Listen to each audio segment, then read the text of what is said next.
This is the Rural Homelessness Podcast, where we discuss the important issues around rural homelessness, hear from those affected by it, and offer some solutions.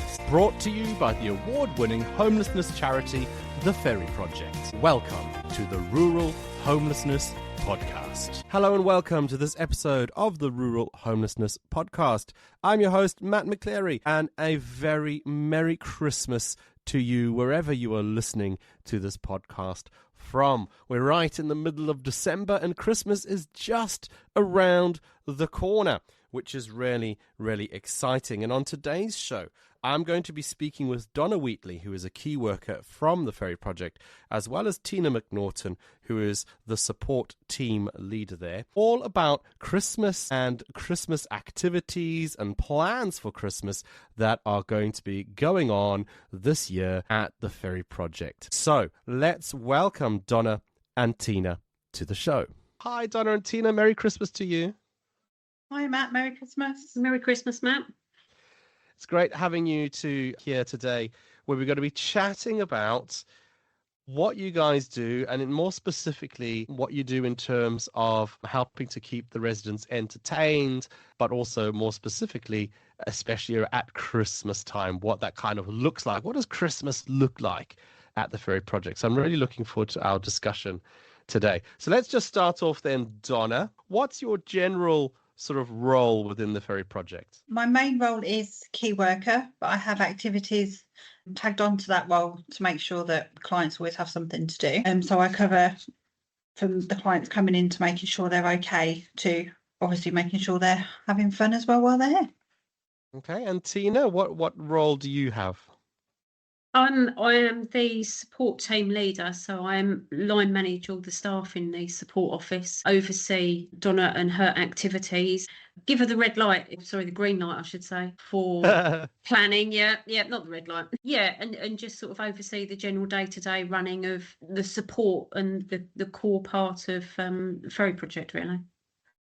Great. And as you've already mentioned, part of what you do is activities. Just sort of in general then, can you tell us what some of the sort of activity highlights have been in this past year, and also why it's important for residents to have these opportunities of these activities? Some of the big highlights this year, we did a picnic on the plaza for Bank Holiday in August.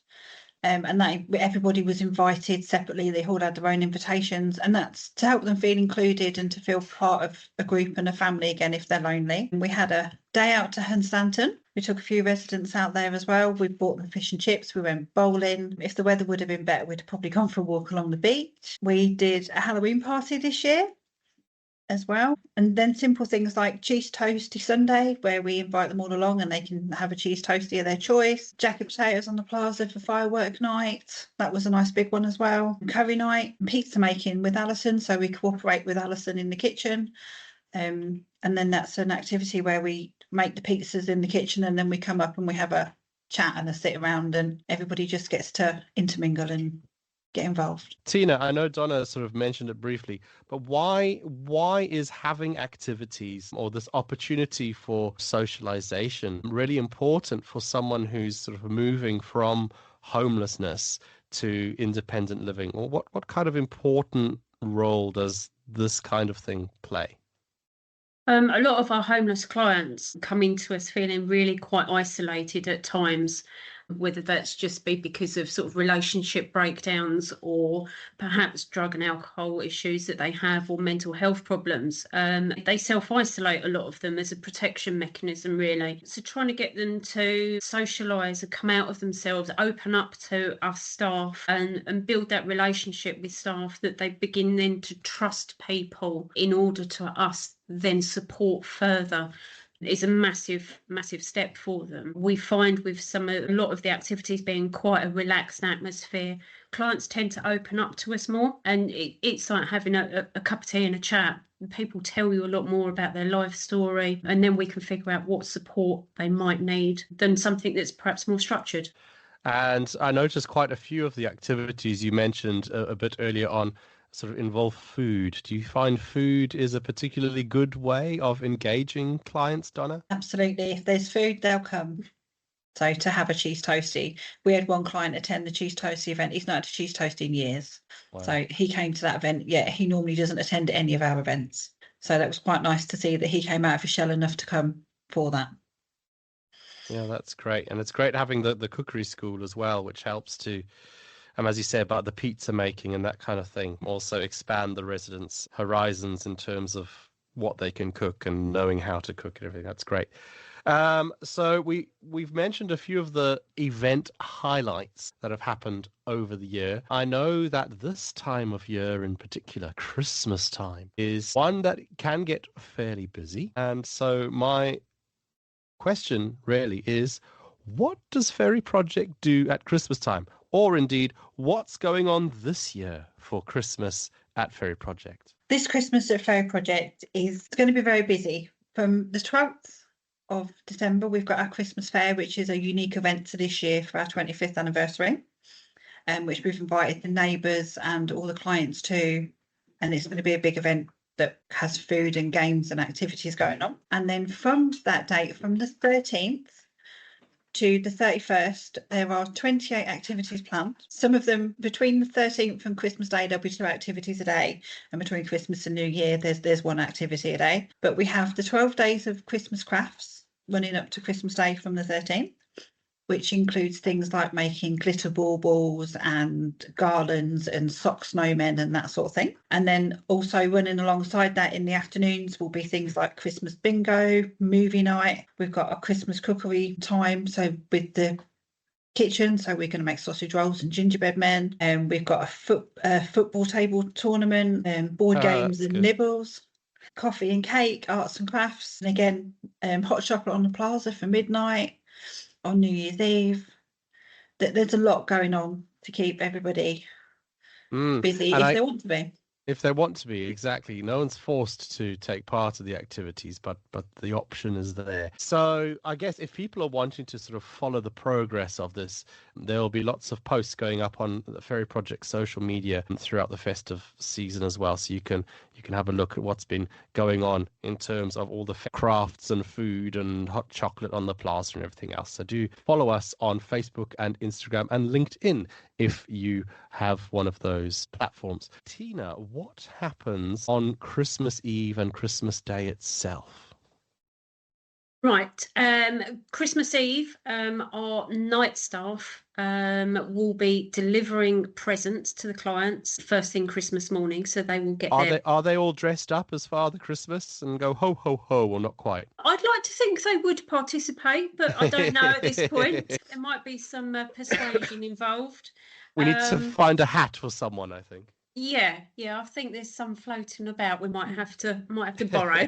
So yeah, the night staff will be involved delivering presents to every client, their little hampers made up of all the donated goods that we're given leading up to Christmas. There'll be, I don't know if I could say what could be in there. I don't want to give the game away before Christmas and tell everybody the surprises. Lots of goodies.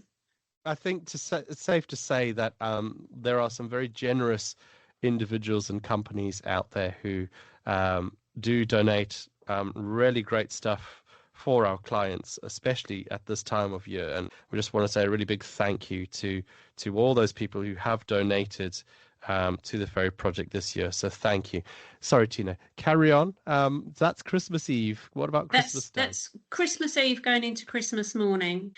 And then staff that are working on Christmas Day will be cooking Christmas dinner for approximately 30 clients. That's myself and Donna this year. Is that going to be a turkey, do you know? Or is it going to be something else, like a chicken or a beef? No, I think that's turkey with all the trimmings. We're going very traditional this year. Very nice. Cranberry sauce, I hope.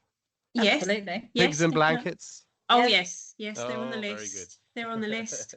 Yes, so we're cooking Christmas dinner. We'll sit down and have Christmas dinner with the clients because I think that's quite important to help and continue building that relationship with them. Yeah, and is it right that the client Christmas dinner happens in a very, I was going to say elaborate. It's just It's great that the Ferry Project's located in such an iconic building as Octavia View, this Grade 2 listed Georgian building. And one of the rooms, I think it used to be the old ballroom, and it's got this beautiful ceiling. It's currently being used as the Wisbech Art Gallery at the moment. Is it right that the Christmas dinner is going to be in there on a long table, all decorated with all sorts of stuff? Yes, the Christmas dinner will be in the gallery. We have 3 big round tables that seat 10 people, and we're having the clients as part of the activities are to make the centerpieces, the table decorations, the name cards, and we're all going red and white and candy cane themed this year for the Christmas tables. Oh, very nice, very nice. I know I've been roped into taking some photographs as well, and I know Donna's good at taking photos as well, so we'll try and get some lovely photos of all the red and white themed Christmas decorations on our social media as well this year. That's fantastic. I look forward to seeing that. So are candy canes going to feature in the Christmas dinner in some way? Table decorations, definitely. Yeah, we have candy cane sweets available for people to take after they finish their dinner. Oh, okay. All right. Oh, that's good. Yeah, okay. So there's this dinner, this big, at lunchtime, I imagine. Yes, 12:30. And then what happens after that? Everybody goes back to their room to sleep. Oh, well, the collies. Like in any other household, I expect. Yeah. Go and lie down somewhere and try and recover after eating all that food. Yeah, no, wonderful. Very traditional. Great. Yeah. Oh, that's wonderful. And you said you've got a few things happening as well, sort of between Christmas and New Year. What would that involve? That involves Boxing Day. We normally do like a bubble and squeak thing with the leftover from Christmas dinner. So we're going to offer bubble and squeak and board games, like a traditional Boxing Day type thing. And then we've got an arts and craft morning, a bacon roll breakfast, a quiz afternoon, and a pizza get together happening between Christmas and New Year. That's great. And I guess Ferry Project is, well, it's not unique. It's it's the nature of the work, isn't it?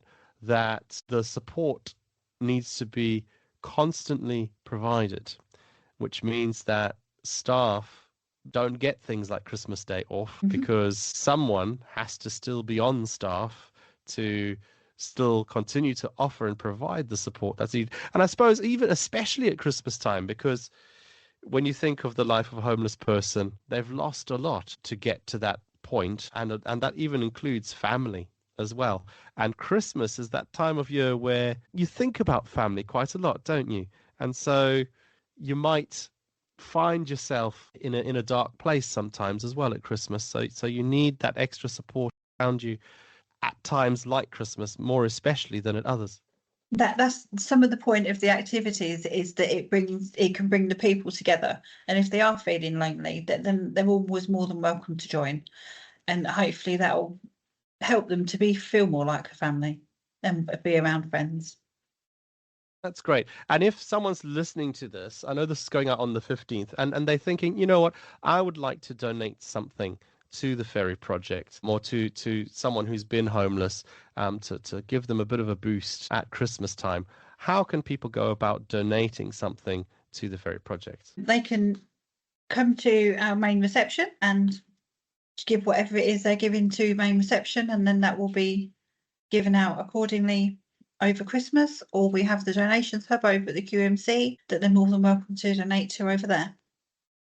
That's great. So the main reception is located along South Brink in the Octavia View building. Is that right? Yeah, that's correct. Or you can access the rear of the building via Summers Road. And you can find directions and addresses on our website, ferryproject.org.uk. Well, that's fantastic. Thank you, Donna and Tina, for chatting all things Christmas and activities today. It's been great having a chat with you. Thank you very much for having us, Matt. Yeah, Can we just say a massive thank you to everybody that donates to us throughout the year? A lot of the activities I do couldn't be done without donations that happen. So we greatly appreciate it here, and so do our clients. So thank you. Definitely. Thank you ever so much, everybody. Thank you. Thanks, everyone, and have a Merry, Merry Christmas. And I'll be joining you again for another episode of the Rural Homelessness Podcast on the 1st and the 15th of next month. So do tune in again then, and I look forward to seeing you there. Thank you, and Merry Christmas. Thank you for listening to the Rural Homelessness Podcast, brought to you by the Ferry Project. Visit our website on www.ferryproject.org.